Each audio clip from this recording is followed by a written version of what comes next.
Yeah, Monday. Congratulations. Thank you. How are you feeling? You must have literally just sort of heard the news. Oh, yes, that's nice. It's very nice. Yeah. Do awards or these nods and these kind of acknowledgements mean anything to you? And in what sense what do the BAFTAs represent for you? Well, I mean, I'm not used to this sort of thing, so it's not like something that I'm, is a yearly occurrence for me. So it's new. I always just treat it like any time anybody responds to something that's nice. I mean, I whether it's just somebody on the street or whatever, it's that's all what you hope for is just some connection. It's nice. Do you think that part of the fact that you sort of kind of made Britain your second home and that, it kind of helps you be embraced by BAFTA in a way? I don't know. I've always enjoyed working here, so I mean, and living here. So I never, but like I said, I never really thought about awards or anything. I just always liked the people I worked with here, and I liked, so it was always just more about that. And somehow I find it here, it's more about an art form and less about business, and I enjoy that much more about it. Out of the 7, is there one award that you particularly sort of are glad that, somebody got a nod or, and... Oh, I know, just happy for anybody. It's not, because you never, like you said, you can't predict this sort of thing, and so I just sort of treat it as being nice and nice for whomever it happens for. Yeah, definitely. Well, congratulations again, and I really enjoyed the film. Thank you. Although you did make me cry at the end, and it was a Friday, and I really didn't want to be coming out dealing with this but it's emotional not that too much stuff. of a doubt. What was the initial appeal for you for this film?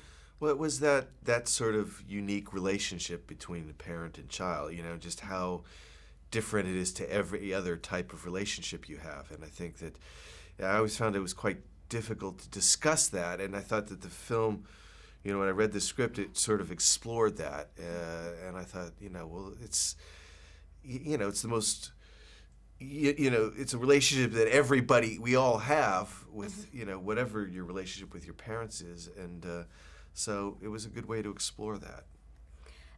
Do you ever, when you sort of make a film at the end, maybe kind of think about the responsibility or maybe the kind of, as I say, I had a little weep, but guys who I've spoken to who watched the film said it really resonated with them personally and made them think about their fathers and their relationships with their fathers. And I would guess that quite a few of them then at the weekend or maybe the day after picked up the phone and yeah, I mean, that's again the reason I wanted to do it. It's like my relationship with my father, I never got even as far as the Will character gets. But and it's like you realize once they're gone, no matter what your relationship is with them, it's complicated. Yeah. And it got me thinking about it too, which like I said, was something that I had been thinking about but couldn't really put into words. And then now you're a father yourself. Congratulations. Have you learnt something yourself from this film? That, it's still early days, I could be I have several more years to screw him up completely, so give me some time. Then you can make another film exactly. about it.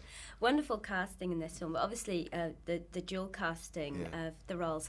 What problems did that pose for you? In another way, what joys did it? It only posed a problem before we had Ewan and Albert, but once we knew that they were in, I felt completely great, because the film it couldn't have been really made if you didn't have that kind of connection, and we didn't want them doing like a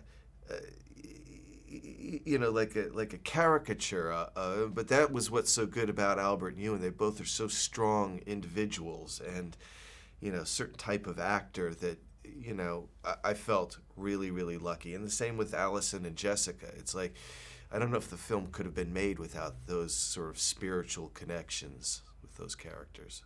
And then it's an ensemble cast anyway. I mean, great supporting cast. I was so lucky, and every day was like a new film, because of the nature of the different stories and all, and that kept it fun. And I was again really lucky to have just this amazing mixture of people, Steve Buscemi and Danny DeVito, all this amazing, each one great, yeah.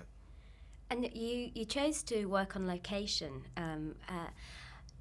Did that help you sort of get the embodiment of the Deep South and that kind of real heart and soul of, I think that it really helps to go to a place where it takes place. I mean, especially when it's dealing with fantasy elements, you didn't want to do it like on a soundstage somewhere. It's like the people, the voices, also with the actors, I think it helped them kind of just be hearing the kind of language and all. So it helps the crew, it helps everybody, and it's also nice to be away because you get to focus more on the film and not so much on the business side of it also. It's good.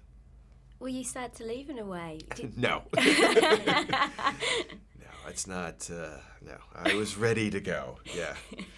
Helped out by a few tornadoes and, helping us out of the state, yeah.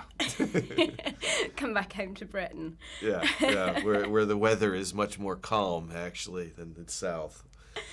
What do you hope that, I mean, we touched a little bit on, but what do you hope that people take away from this film? Well, I think the thing I liked about it was it's like it explores that relationship of parents and children. It also explores, what is real in life, and how people perceive, what's real and what's not real, and kind of just make you think about all of that. That's what I liked. It made me think about things that you do think about every day, but maybe don't discuss. And I thought it sort of was a way of just letting people make up their own minds about that and their own relationships with their family and people and, how we perceive reality and all. So just make you think a little bit. Which, in a way, that's difficult. But one of the scenes I liked was when the doctor says to Will, about the day you were born and which story do you want? I mean, that really, because I was thinking, God, I want the fairy tale. I want that's the thing. And, some people are more literal minded. Some people live more in their fantasy life. And, and two people can look at one issue and seeing it completely different. And that is real. And I've always been fascinated by, I've always lived much more in my fantasy world than my but there are other people, that just live in much more, literal-minded world, and, they both exist. What do you do after Big Fish? I don't. I'll go hibernate for a while. Go hibernate and practice being a father. Yeah. I'll swim upstream and spawn and die. I don't know. Could I just ask you to do an ident? I'll just say hi. I'm Tim Burton, and you're watching Movies Now. Okay. Hi. Yes, to the camera, please. Hi, I'm Tim Burton. What are we watching? Movies Now. Okay. Hi, I'm Tim Burton, and you're watching Movies Now. Great. Okay. But what I'd like to know is when you first sort of read the part and sort of read about Edward, what was it that connected with you and really captured your imagination? Yeah, I think there's two things. I try not to ever let anything influence my decision about making a film other than just the script, because I think that's what everyone's working from, and you can't necessarily make a good film out of a bad script, so it doesn't really matter who else is involved. However, when they say this is a Tim Burton movie and here's the script, you go, okay, and you can't help but read it thinking you're so familiar with Tim Burton's kind of visual language that it becomes really vivid when you read it. So that helped, and also I think the fact that it was a really beautifully written script, and that it was about a father and a son, and I was really touched by that. I was touched by the relationship because it's quite complicated, and I think it is quite a complicated thing, especially maybe in my generation with our father's generations. It can often be quite strained or weird, or there's for some reason we can't communicate, and I have a great relationship with my dad, but I could relate to some of the stuff that these two were going through. So I just think that, all of those things. I mean, it's called Big Fish, and we all talk about big fish mentality. Is that something as well that you could identify with, you know, sort of big fish in a small pond and needing to get out there? Yes. I mean, a lot of that leaving, when Edward Bloom leaves his hometown, it reminded me of leaving my hometown of Crieff in Scotland, very much, because it was such a big deal. You know, leaving Scotland was a huge step for me, and I found it quite, it's quite difficult. I think a lot of Scottish people find that. But I wanted to come down here, and I came down here to go to drama school, so it was, but it was a big move, and but at the same time it was hugely exciting, and coming to the big city, you know, it was kind of like my character arriving at the circus or somewhere. And in fact, you know, the circus part of this movie reminded me quite a lot of being at drama school, so so there's a lot of similarities there.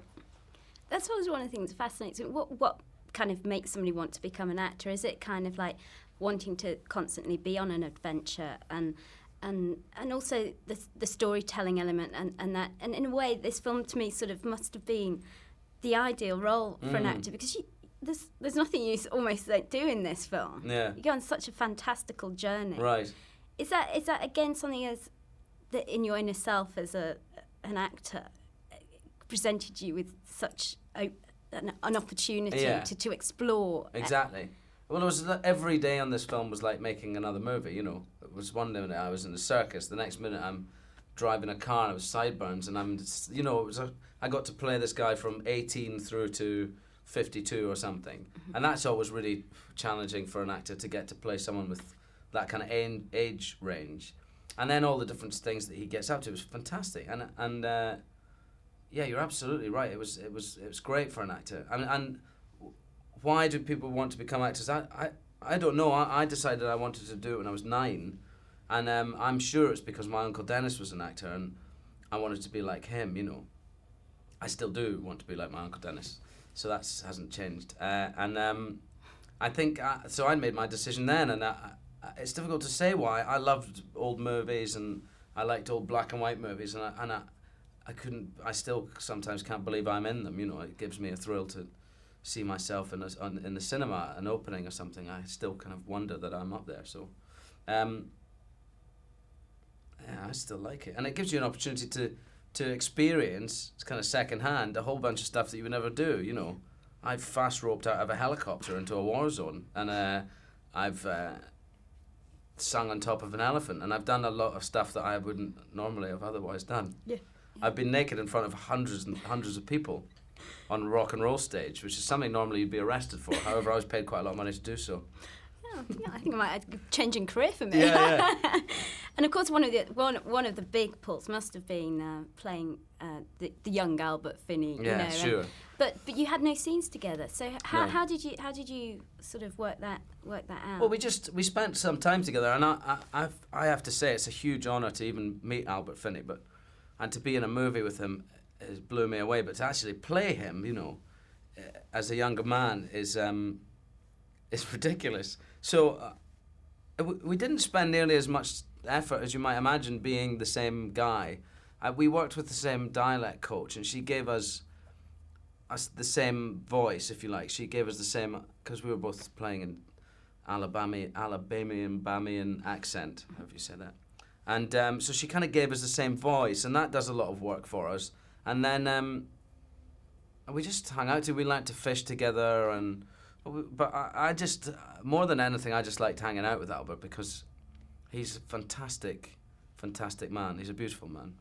And just finally, you played the younger Edward Bloom in this, and obviously you've reprised the younger Obi-Wan Kenobi. How was it to take back on the cape and the... Oh, yeah. Well, it was good. I mean, we finished we shot the Star Wars 3 film last summer after Big Fish. And it went very well. It was quick. We didn't waste much time on it. We shot through it. So, but we've done it, and I think we've got some pickups to do, and then that'll be it. It was good. Great. Thank you very much. Thank you very much. Cheers.